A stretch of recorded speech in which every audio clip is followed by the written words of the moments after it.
How did I turn this into this? Today I'm going to take you through the process I took to turn the Mystery Shack from Gravity Falls into Lego. But before I do so, please make sure to check out this exact build on LEGO Ideas. Make sure to support this project so it has a chance to become a real life LEGO set. Now let's get started with step 1. This is probably the most important step in this whole process, making sure I have a good plan in place before I get started. Now I've seen Gravity Falls plenty of times before, but I still need good reference images. This is because I can't recall every single detail. Like, what does the backside of the Mystery Shack actually look like? How many doors are there, how many windows, and so on. Especially when it gets down to the finer details as well, I need to have the images ready. The next step I normally take is to look up inspiration online. There are plenty of people that have built the Mystery Shack out of Lego before, and here are a few examples. These are all so amazing, and I'm not actually trying to copy or replicate anything in these images, I'm just using them for reference. The main things I'm looking for here are the colors they've used, the small details if there are certain pieces that work the best, and just anything else that stands out. And as you can tell from the main images, the build I've actually come up with is a smaller, micro-scale version of the Mystery Shack. And this comes from a series I've been doing with Adventure Time builds called the Micro World series, where I've been building iconic locations from Adventure Time into a smaller scale. So with that restriction in mind, I know this is going to be a smaller build on the base the size of the one I used for the Candy Kingdom here. The next step is to just get started building.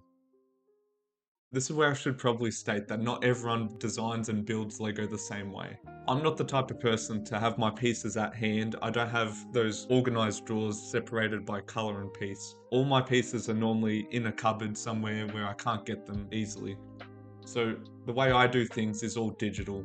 So this is Bricklink Studio. And as you can see, there's a lot going on, but I'm gonna take you through my process here.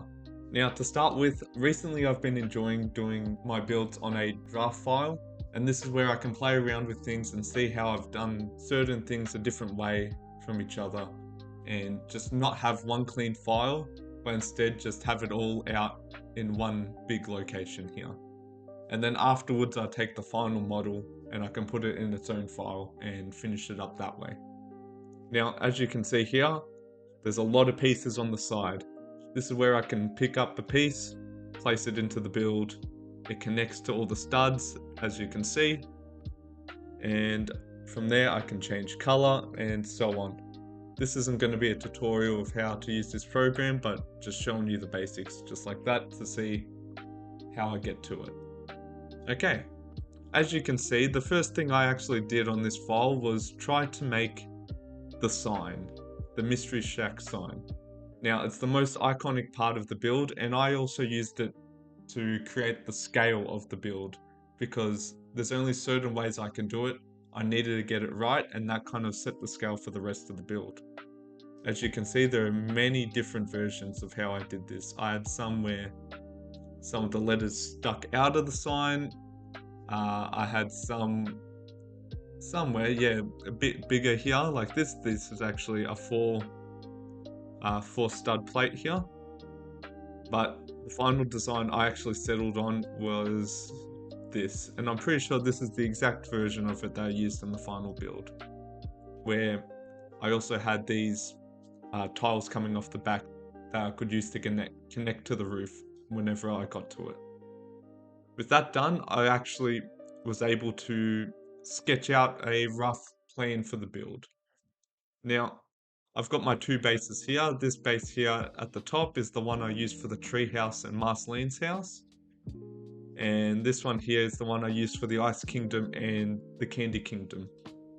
Now, I didn't want to go too small with the build to ruin all the details, so I chose this bigger one as my starting point. And I just made it a plain white just to begin with. And you can see here I've sketched out the rough shape of the house.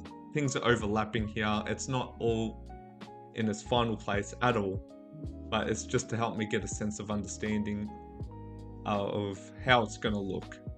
And this pole on the side is, I guess, that totem pole.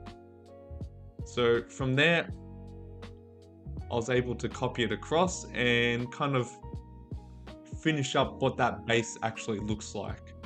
So you can see it's not quite the same shape. There's things that extend a bit more in certain directions. This part here, this part sticking out is actually a bit shorter, and it's moved down a bit more. I've got some doors in place. There'll be a door there, obviously one on the back and the side and the front.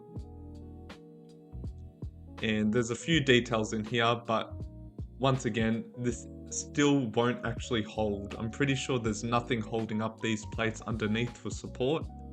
This is more just a rough draft. There could be certain things here that can be optimized, like that's not the case here, but there could have been some plates next to each other that could have just been one bigger plate. This is still just a rough draft that I finalized right at the end. As I go through, you can see more details come across and more of the real colors actually come through. So the next step from that was building up the walls a bit. This was still part of the easy part, but the doors got a bit complicated. So you can see here, I'll get into this. You can see here this door design was using a headlight brick just to get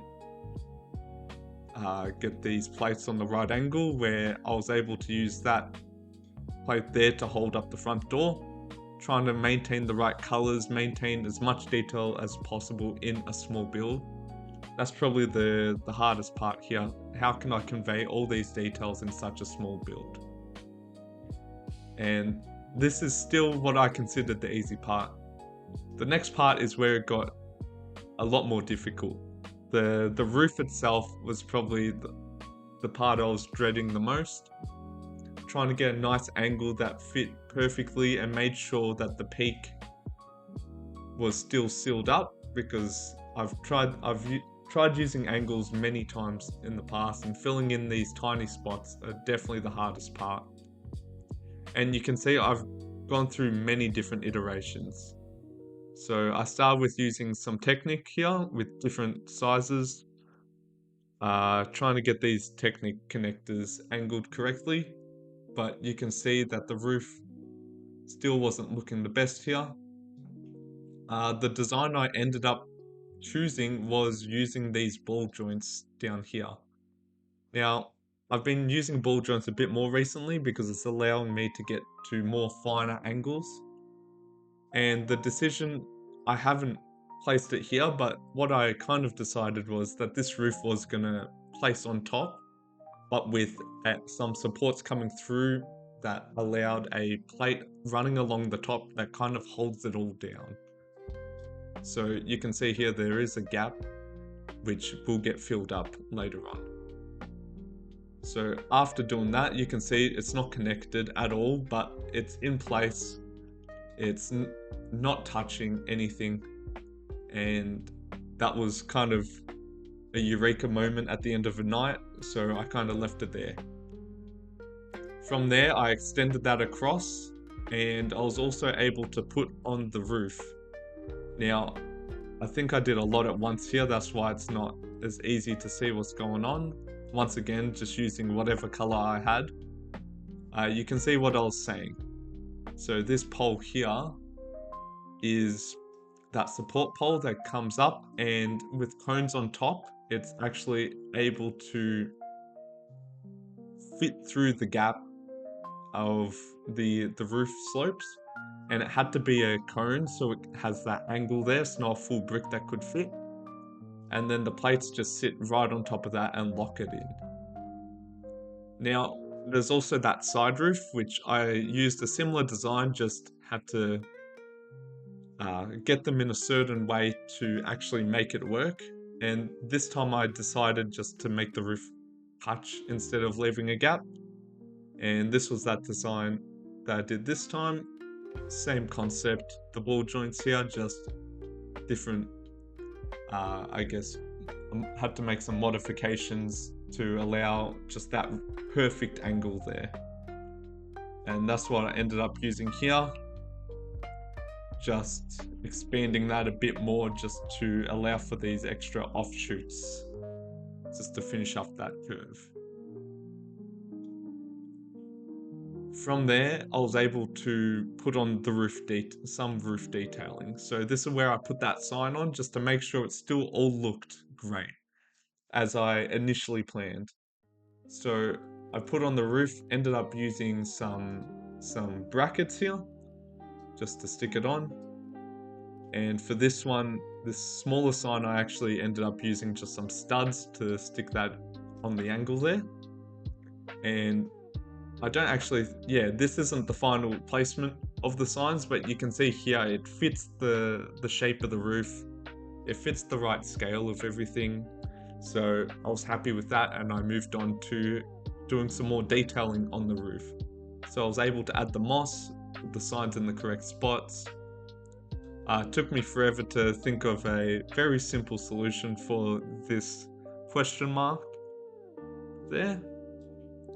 On the other side, I actually added a bit more detailing, so Dipper's secret balcony there, the chimney, some detailing for logs on the side of the roof, and so on. I'm trying to see what actually happened in this next step here. So, there we go. Yep. So I actually ended up adding the verandas this time. So that was the next part, probably the biggest part that was missing from the last one. And that took me a while to figure out how to get these nicely angled. Ended up using a hinge into the wall of the house, and from there just stuck on the roofing like that. So after that, it was kind of at the point where most of the detailing for the house was complete, but it still didn't look exactly right, and that's because it was missing the groundwork. So this is where I actually went in and changed all that white to the proper colors. Now, some colors don't look exactly right in this program, especially depending on the colors on your monitor, but this color here is dark tan. Now, dark tan doesn't look exactly like that, but I had my reference pieces in hand, actually physical pieces, where I could see what it looked like compared it to the images that I was using, the reference images, and that's what I decided to use at the end. Then I added a few more detailings, just some pebbles and all of that, and right at the front, I added Mabel, Dipper, and Grunkle Stan. So that's something I've been doing with all my micro builds, where I build mini versions of the main characters that either live in that location or just reside in that location. So after that, it was just about complete. There were a few more details. So this is where I added my totem pole, my golf cart or golf buggy, some trees, some extra small detailings like bushes, bins. Yeah, that is what that turned into. And then from there, I won't open up the file, but I was able to copy this across into its own file. And that's where I actually went in and cleaned up some things. So that's where I was able to make things more legitimate, using the correct colors on the inside mainly. Make sure it all is actually legal and it won't fall over when trying to build it. As I said, the next step was actually finding all the pieces. So the first thing I did was to go through my own collection. So the pieces here are actually the leftovers from my Candy Kingdom build. Now, I was actually able to find over half the pieces I needed, so that was great. And for the rest of the pieces, the only thing I had left was just to order them. So here are all the pieces for the Mystery Shack. I was actually able to split it up into two sections. One where the pieces actually mattered what color they were, and the other where the color didn't matter. So those ones are for more the interior pieces, so the ones holding up the build or underneath everything. Here's a time lapse of me building some of the Mystery Shack. Now, it's not as easy as you would think. In Studio, there's no easy print instructions button. I actually had to go through and replicate what I did in the software. The part I dread the most in all my builds is seeing if it actually works in real life. For example, the part that I was scared of the most was the roof. Did it actually fit on the building without it colliding with anything like the program said it does? I've had many examples where I guess the program lied to me and I actually had to figure out a workaround with the pieces I had in front of me. And of course, there was always the fear of me counting the pieces wrong or not ordering enough of a certain color, or just the order didn't have the pieces I actually needed. But surprisingly, unlike some of my other builds, this one went nearly flawlessly. The only part that actually caused a problem was the totem pole. I had a rod running through the middle holding it all together, but in real life, that rod didn't fit through some of the Technic pins that I was using. So my quick workaround was to actually use some studs to hold it in place. After all that, I was able to call it done. So that's my process of designing my LEGO builds. And like I said, this is what works for me. This is definitely not what everyone does. I know people that take even longer to plan or do a similar process to me, but instead of doing it all digital, they do it with real pieces, or just people that don't plan at all and just build as they go and see what it turns into in the end. Now I need your help. Like I said right at the start, I've got the link in the description for the LEGO Ideas project for this exact build. If we can get this to 10,000 supporters, LEGO will actually review this and potentially turn it into a real life set. Thank you guys for watching. Please like and subscribe and let me know what you want to see next.